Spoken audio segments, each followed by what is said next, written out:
এসআইআরের চূড়ান্ত তালিকা প্রকাশিত হয়ে গিয়েছে, যদিও তারপরেও বিভিন্ন জায়গা থেকে বিভিন্ন ধরনের অভিযোগ উঠে আসছে। শুনানিতে যে সমস্ত ডকুমেন্ট চাওয়া হয়েছিল সেই সমস্ত ডকুমেন্ট জমা দেওয়ার পরেও চূড়ান্ত তালিকায় নাম বাদ গিয়েছে বলে অভিযোগ করছেন কেউ কেউ। এরই মধ্যে বড় খবর, এসআইআরের চূড়ান্ত তালিকায় যে সমস্ত সংখ্যালঘুদের নাম বাদ গিয়েছে, যদি তাদের নাম সংযুক্ত না করা হয় তাহলে জলপাইগুড়ি জেলার বাহাদুর গ্রাম পঞ্চায়েত এলাকায় কোনো মতেই ভোট করতে দেওয়া হবে না বলে প্রকাশ্য হুমকি দিলেন তৃণমূল নেতা পল হাসান প্রধান। তিনি বলেন, চক্রান্ত করে জ্ঞানেশ কুমার কেন্দ্রীয় সরকারের হয়ে কাজ করছেন এবং অধিকাংশই সংখ্যালঘু মানুষের নাম ডিলিট করেছেন বা বিচারাধীন রেখেছেন। যদি একটাও নাম বাদ হয় তাহলে আমরা প্রকাশ্যে আন্দোলনে নামব, দেখি কেন্দ্রীয় বাহিনী আমাদেরকে কিভাবে রুখতে পারে। কি বলেছেন তিনি, শুনুন।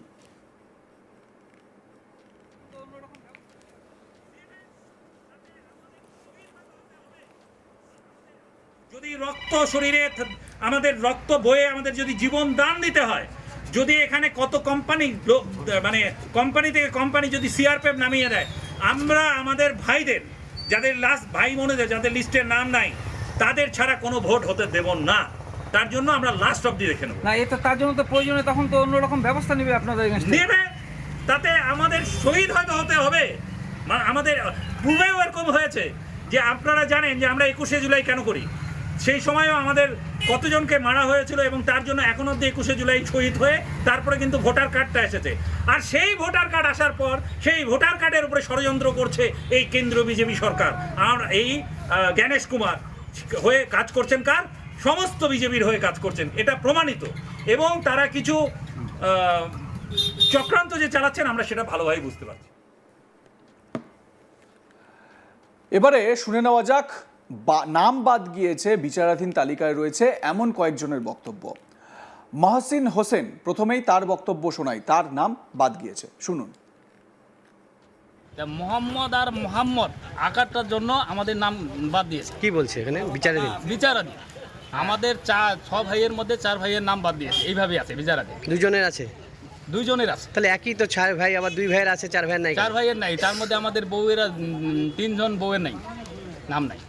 তাহলে এটার বিরুদ্ধে আমরা কেন্দ্রীয় বাহিনী পাঠাক, যেই বাহিনী পাঠাক, আমেরিকার বাহিনী পাঠাক, তার বিরুদ্ধে আমরা বাহাদুর অঞ্চলে সংখ্যালঘু সেল তৃণমূল কংগ্রেস আমরা লড়াই করব। তৃণমূল সংখ্যালঘু সেলেই যথেষ্ট, আমরা চুপচাপ বসে থাকবো না। এটার বিরুদ্ধে আমরা কিন্তু আন্দোলন করব। কি চাচ্ছেন? আমরা নামটা ফাইনাল লিস্টে যেন থাকে। আমরা কি বাংলাদেশি? আমাদেরকে জবরদস্তি বাংলাদেশে রাখিয়ে দিচ্ছে। নাম বাদ যাওয়া আর এক সংখ্যালঘু ভোটার বা মুসলিম ভোটার সমীর উদ্দিন মোহাম্মদ, তিনি কি বলছেন শোনাবো তার বক্তব্য। আমাদের ভোটার লিস্টে নাম আসে নাই, যার জন্য আমাদের ওই যে মিটিংয়ে আসছে নাম আমাদের ফাইলিং করছি, তাও আমাদের নাম ওই কী করে বিচারাধীনে রাখছে।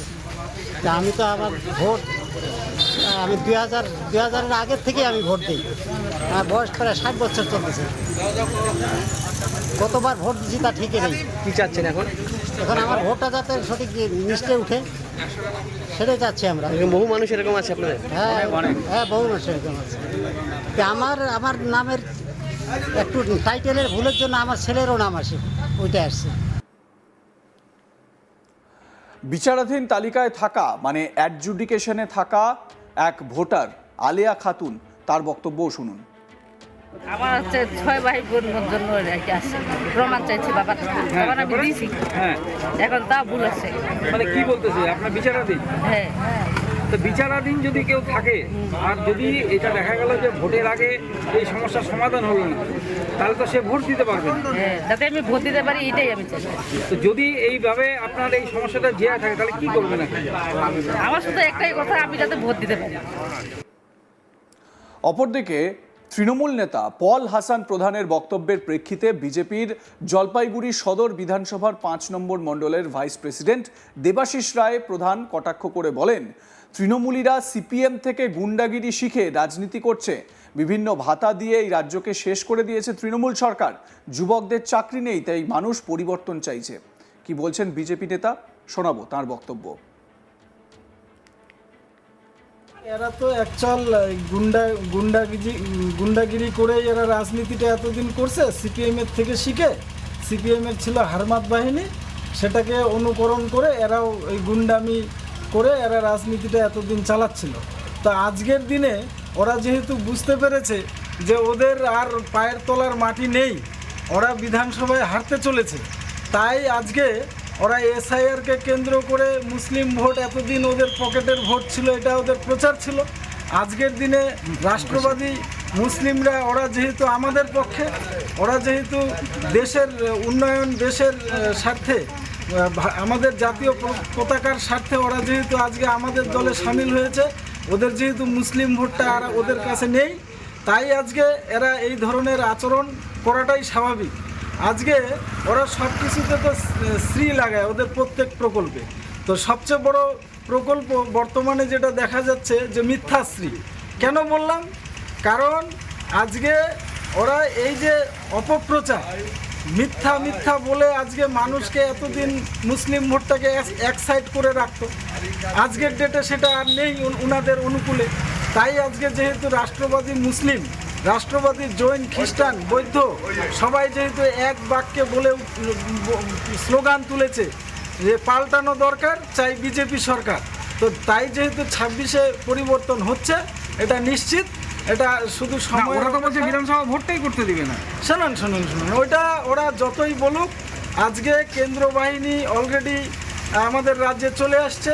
কেন্দ্র বাহিনী এবার সেইভাবে সতর্ক, এবং ভেতরে বাইরে সিসি ক্যামেরা লাগবে, বোতাম ক্যামেরার থেকে শুরু করে সমস্ত রকম পরিকাঠামো দিক থেকে নির্বাচন কমিশন তৈরি।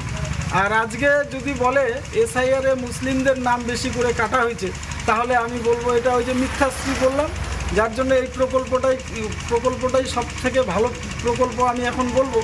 কারণ আমি আজকে দীর্ঘদিন 27 বছর ধরে বিজেপি করে আসছি, আজকে আমার কাকার ভোটটাও কিন্তু ডিলিট হয়ে গেছে।